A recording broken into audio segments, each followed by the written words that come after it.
दा जाय बिथांमोना बेखौ भाइरेल खालामदों, जाय बिथांमोना बे रेकर्डखौ दामदों, बिथांमोननि सायाव निश्चय बिनि सायाव तदन्त जागोन। खुलुमबाय रायजोफोर।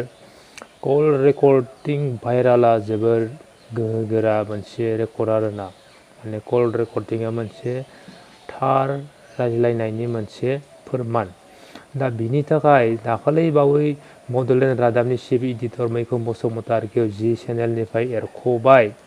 थिग बेबायदिनो जोंनि एबसुनि आफादगिरि दिपेन बर' सारनिबो मोनसे कल रेकर्डआ भाइराल जालांखाबाय नालाय, दा बिथांखौबो मैखोम बसुमतारी बायदि आबसुनिफ्राय आफादगिरि बिबाननिफ्राय माने एरख'गोन नामा?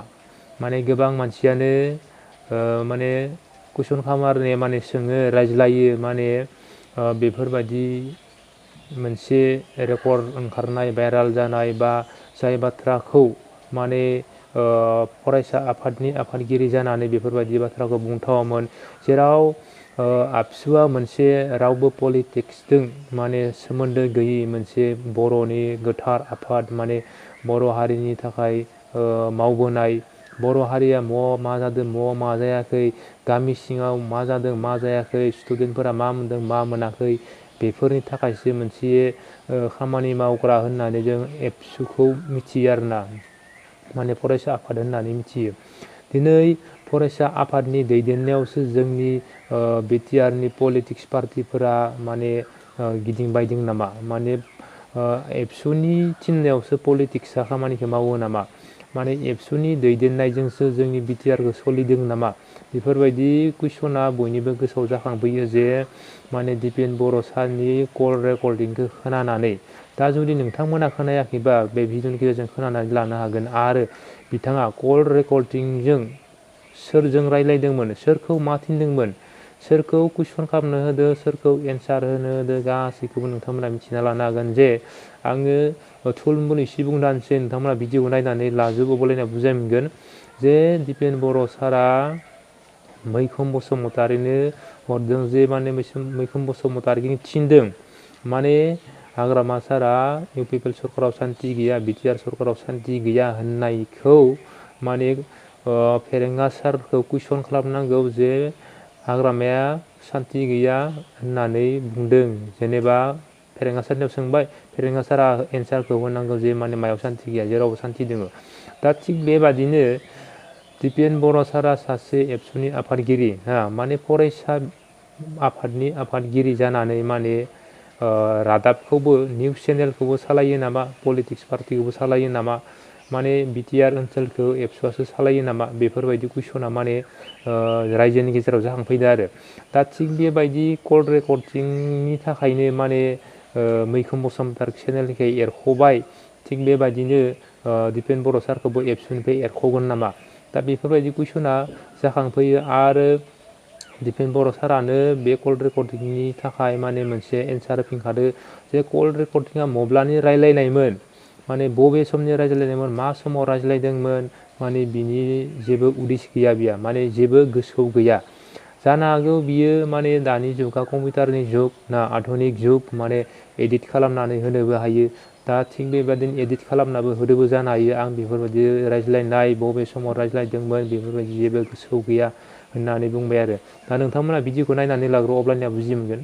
बेफोर खोथाखौ लानानै आङो एसेबो माने गोसोआव बेबायदि आंनियाव साननाय फैयाखै। बबे समाव मानो बुंदोंमोन आं बेखौबो गोसोखांफिननो हायाखै। आरो बे कल रेकर्डआ माने बेसेबां रियेलिटि दङ, बे एडिटेड ना मा, बेखौबो बिजिरनानै नायनांगोन। बिनि सायाव आङो जोंनि एबसुनि लेभेलनिफ्राय तदन्त खालामदों। दा जाय बिथांमोना बेखौ भाइरेल खालामदों, जाय बिथांमोना बे रेकर्डखौ दामदों, बिथांमोननि सायाव निश्चय बिनि सायाव तदन्त जागोन। आरो मा उद्देश्य लानानै मा थांखि लानानै बिथांमोना खालामदों बिनि सायावबो नोजोर बोनांगोन। बबेबा टाइमाव बेबायदि माखासे खोथाफोर थासारिफोर फैयो जातिनि सार्थआव, इउनिटिनि सार्थआव।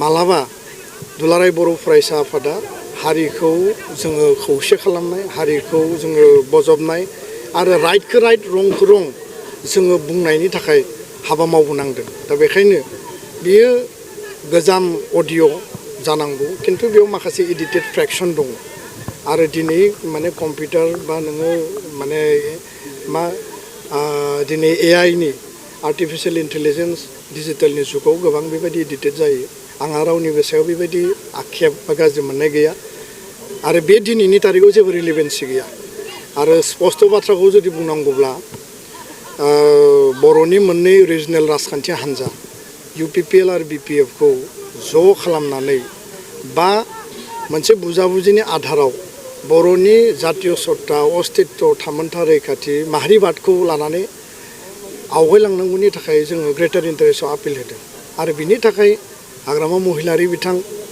खाम्फा बरगयारि बिथां रबिराम नार्जारि बिथांजों आङो अक्ट'बर दाननि फार्स्ट उइकआव आङो जिरायदों सावरायदों खोब गोथौयै सावरायदों प्रमद बर' बिथांजोंबो सावरायदों रोनगोरा नार्जारि UG ब्रह्म बिथांजोंबो आं सावरायदों जे जातीय इन्टारेस्टआव जोङो हाबा मावलांनांगोन आरो मालाबा जातिनि सार्थ रल लानायाव जोङो गोबां खोथाखौ जोङो रिक्स लानानै माने हाबा मावनो गोनां जायो शान्तिनि बाथ्राखौ जों बुंदों सोरबाया अशान्ति बाथ्रा बुंदों सोरबाया हिंसानि बाथ्रा बुङो जों अहिंसानि बाथ्रा बुंदों सोरबाया भाइलेन्सनि बाथ्रा बुंदों जों नन भाइलेन्सनि बाथ्रा बुंदों जोङो डेम'क्रेसिनि डेम'क्रेटिक सार्थनि बाथ्रा बुङो सोरबाया नन डेम'क्रेटिक खोथा बुंदों दा बेयाव मा उद्देश्य लानानै बे खोथाफोरखौ बुंदों बेफोर भाइरेलजों बेफोर माने भाइरेल खालामनानै सोरबाया गाज्रि खोथा लिरोबाबो सोरबाया गाज्रि भाषा बुङोब्लाबो आंखौ सोंखारियोब्लाबो हारि दानायनि थाखाय हारिनि सार्थनि थाखाय एकर्ड इमप्लिमेन्टेसन शान्ति गायसननांगौ NDBनि जेंना जेंसि सुस्रांनाय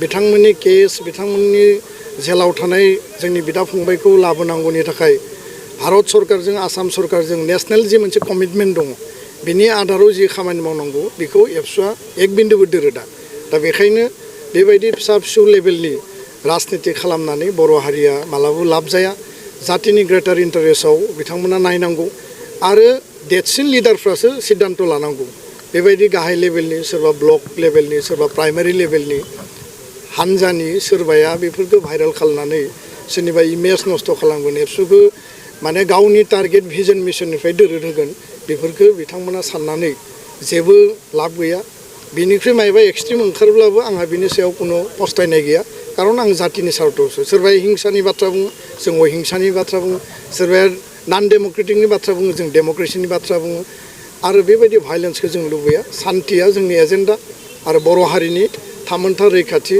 सेफगार्ड सिकिउरिटि बर' हारिनि जातीयताबादा जोंनि एजेन्डा आरो बे एजेन्डायाव बड'फानि आदर्शखौ लानानै हाबा मावलांगोन आरो जि ओंखारदों बिनि सायाव निस्सय तदन्त जागोन बिनि सायाव निस्सय एक्सन जागोन आरो बेखौ लानानै उननि समाव जों हाबा मावलाङो गोजोन्थों